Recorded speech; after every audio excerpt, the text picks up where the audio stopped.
ఈవేళ నవ్యాంధ్రప్రదేశ్కి చీకటి రోజు. గూండాలు రౌడీలు పరిపాలన చేస్తే ఏ రకంగా ఉంటుందో ఆ రకంగా ఈవేళ పరిస్థితి చూస్తే అదే రకంగా ఉంది. నవ్యాంధ్రప్రదేశ్ ఏర్పడింది, అభివృద్ధిలోకి ముందుకు పోతాం అనుకునే తరుణంలో మరి ఈవేళ గూండాల పరిపాలన, వాళ్ళు మరి అసెంబ్లీలో వాళ్ళు గూండాగిరి, మార్షల్స్ని పంపించి దౌర్జన్యంగా ఎమ్మెల్యేలని కూడా చూడకుండా ఈడ్చుకెళ్లే పరిస్థితి. ఎంత దౌర్జన్యం అంటే అంత దౌర్జన్యంగా. ఎప్పుడైతే అసెంబ్లీ బడ్జెట్ సెషన్స్ స్టార్ట్ అయ్యిందో మరి ప్రతి రోజు కూడాను బడ్జెట్ మీద మాట్లాడకుండా ప్రజల కోసం, పేద ప్రజల కోసం ఏదైతే మాట్లాడాలని ప్రతిపక్ష నాయకుడు అనుకుంటారో వాళ్ళ గొంతు నొక్కే విధంగా అతను మొదలుపెట్టిన 2 నిమిషాలలోనే పక్కనున్న ఒక పుడింగి లేచి ఎవరో ఒకరు లేచి టిక్కుమని చెయ్యి లేపడం, వాళ్ళ చేత తిట్టించే కార్యక్రమం. దొంగ, గజ దొంగ, వాళ్ళ ఇష్టాసరంగా అన్పార్లమెంటరీ వాళ్ళు మాట్లాడి మా ఎమ్మెల్యేలు లేచి ఇది తప్పు అని అడిగితే మా గొంతు నొక్కే పరిస్థితి. ఈవేళ కూడా బడ్జెట్లో మరి ఏదైతే రైతులకి సంబంధించిన విషయాలు ఉన్నాయో, ఏవైతే డ్వాక్రా సంఘాలకి సంబంధించిన విషయాలు ఉన్నాయో, ఎవరైతే అన్ఎంప్లాయ్మెంట్ యూత్ ఉన్నారో, ఎవరైతే కాంట్రాక్ట్ బేసిస్ మీద పనిచేసిన యువత ఉన్నారో వాళ్ళ కోసం మీ మేనిఫెస్టోలో పెట్టారు. మరి దానికి సంబంధించి 10 నెలలు పూర్తవుతున్నా ఈవేళ ఈ బడ్జెట్ ప్రసంగంలో ఎక్కడ పొందుపరచలేదు, రైతులకు సంబంధించి ఎక్కడ పొందుపరచలేదు. వాళ్ళ బంగారం అంతా బ్యాంకులు వేలం వేస్తుంది అని ప్రతిపక్ష నాయకులు మాట్లాడితే స్పీకర్ గారు ఏమో మైక్ కట్ చేసే పరిస్థితి. ఎప్పుడైనా ఎక్కడైనా ఈ రకంగా జరిగిందా? ఎక్కడా జరగలే. ఒక్క నవ్యాంధ్రప్రదేశ్లోనే, అంటే కొత్త రాష్ట్రం కాబట్టి తెలుగుదేశం పార్టీ వాళ్ళు కొత్త నిర్ణయాలు. ఈవేళ దౌర్జన్యంగా రౌడీల్లాగా ప్రవర్తించే పరిస్థితి. ఏదో నెపంతో మరి ప్రతిపక్ష నాయకుల పక్క తోసే విధంగా ఈవేళ నిర్ణయాలు తీసుకునే పరిస్థితి. నిన్న మీరందరూ కూడా చూసారు, అన్పార్లమెంట్ వాళ్ళు అసెంబ్లీలోనే పాతేస్తారంట. తస్మాత్ జాగ్రత్త, మీ గుండెల్లో నిద్రపోతారనే వర్డ్స్ ఏ డిక్షనరీల్లో ఉన్నాయని అడుగుతున్నాం. మీరేమో ఒక పక్క దేవాలయాలు అంటున్నారు, ఒక పక్క శ్మశానం చేసేస్తామంటున్నారు. మీరేమో మీరు కొత్తగా ఎన్నికైన వాళ్ళు, మేము 10 సంవత్సరాల అనుభవం ఉంది, మేము ఇప్పుడు మరలా ముఖ్యమంత్రులు అయ్యాం, పాలక పక్షంలో ఉన్నామని మాట్లాడుతున్నారు. మీకు చూసి నేర్చుకునే కొత్త నాయకులం మేము ఇదేనా? మీరు మాకు అందించే ఘనత ఇదేనా? ఏంటి మాకు తెలియక ఏదో మాట్లాడేమనుకో, మీరు చెప్పండి, మేము నేర్చుకోవడానికి సిద్ధంగా ఉన్నాం. కానీ మీరే బూతులు, అబద్ధాలు మాట్లాడితే ఏంటి? రేపొద్దున రాబోయే సమాజానికి మీరు ఇచ్చే ఘనత ఇదేనా? మీ 10 సంవత్సరాల అనుభవం ఇదేనా? ఉందా? ఈ రకంగా ఉందా మీ 10 సంవత్సరాల అనుభవం?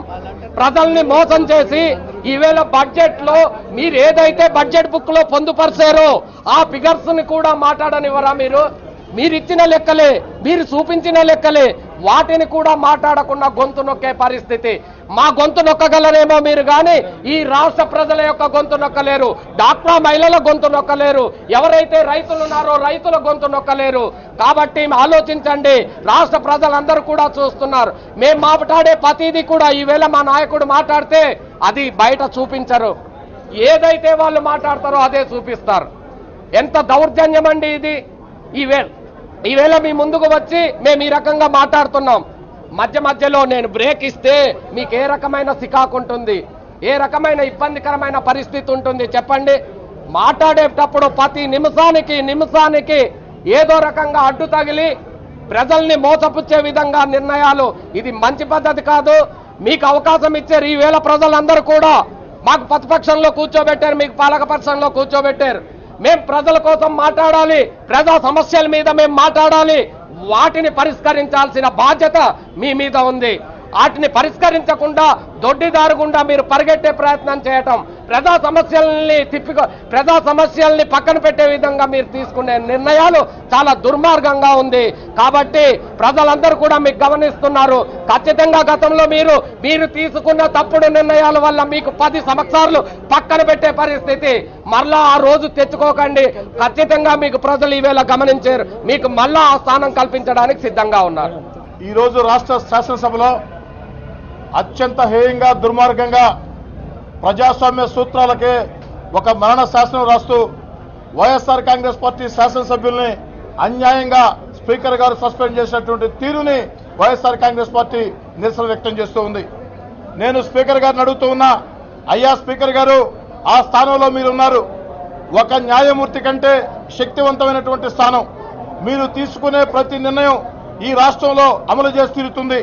అలాంటి స్థానంలో కూర్చున్న మీరు నిజంగా సస్పెండ్ చేయాలంటే ముఖ్యమంత్రి గారిని సస్పెండ్ చేసి ఉండాలా. ఎందుకంటే 2 రోజుల క్రితం ప్రత్యక్ష ప్రసారాల్లో అందరి ముందు ముఖ్యమంత్రి గారు వేలు చూపిస్తూ వైఎస్ఆర్ కాంగ్రెస్ పార్టీ ఎమ్మెల్యేల అంతు తెలుస్తా, మీ కథ తెలుస్తా, పిచ్చి పిచ్చి చేష్టాలు చేస్తున్నారని చెప్పని బెదిరించిన తీరుని స్పీకర్ గా మీరు ఖండించి ఉంటే, అభ్యంతరం వ్యక్తం చేసి ఉంటే మీ స్థానం గౌరవం పెరిగేది.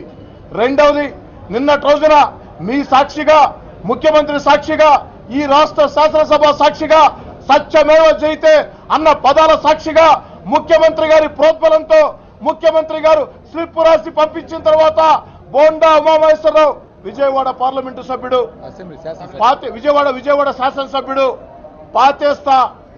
పాతేస్తానంటే అర్థం ఏంటంటే ఒక మనిషిని చంపేసి ఏంట్రా, ఇంకా చాలా చాలా పదాలు నాకు నోరు రావటంలో మాటలు మాట్లాడేదానికి. పాతేస్తానంటే అర్థమైంది అంటే చంపేసిన తర్వాత పాతీయటం. శాసనసభ సాక్షిగా చంపేస్తానని చెప్పని ఒక శాసనసభ్యుడు మాట్లాడితే ఆ శాసనసభ్యుడి మీద చర్యలు తీసుకునేదానికి మీకు చేతులు రావు. ఈరోజు ప్రతిపక్ష నేత ఈ రాష్ట్ర అసెంబ్లీలో మాట్లాడుతూ ఉంటే, అసెంబ్లీలో రైతు సమస్యలు ప్రస్తావిస్తూ ఉంటే, రైతు రుణమాఫీ ఆలస్యం అవుతుందని చెబుతూ ఉంటే, రైతు రుణమాఫీ గురించి మీరు మాట్లాడేదానికి లేదు అని మాట్లాడటం ఎంతవరకు సమంజసం అని చెప్పి అడుగుతూ ఉన్నా. స్పీకర్ గారు, ఈ రోజు నిన్నటి రోజున శాసనసభ దృశ్యాలని కాలువ శ్రీనివాసరావు గారు విడుదల చేశారు. ఇది అసెంబ్లీ నియమాలకు పూర్తిగా విరుద్ధం. శాసనసభలో జరిగినటువంటి దృశ్యాలని విడుదల చేయాలంటే ఎక్కడా ఎడిట్ చేయకుండా నేరుగా స్పీకర్ గా మీరే రిలీజ్ చేసి ఉండాలా. ఆ యొక్క సత్సంప్రదాయాలకి చరమగీతం పాడుతూ ఎడిట్ చేసిన దృశ్యాలు, వాళ్ళకి కావాల్సిన దృశ్యాలు మాత్రమే విడుదల చేసే విధంగా చీఫ్ ప్రవర్తించారు. దీనికి మీరు సహకారం ఉంది.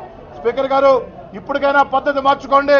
ఒక రాష్ట్ర శాసనసభలో ప్రతిపక్ష నేత రైతు రుణమాఫీ గురించి ప్రస్తావిస్తే, రైతుల్ని ఈ ప్రభుత్వం దగా చేసింది, రైతుల్ని ప్రభుత్వం మోసం చేసింది, రైతు రుణమాఫీ ఎప్పుడు చేస్తారు అని ప్రశ్నిస్తే మీకెందుకంత ఉలుకు అని అడుగుతున్నా, మీకెందుకంత బాధ అని చెప్పని అడుగుతున్నా.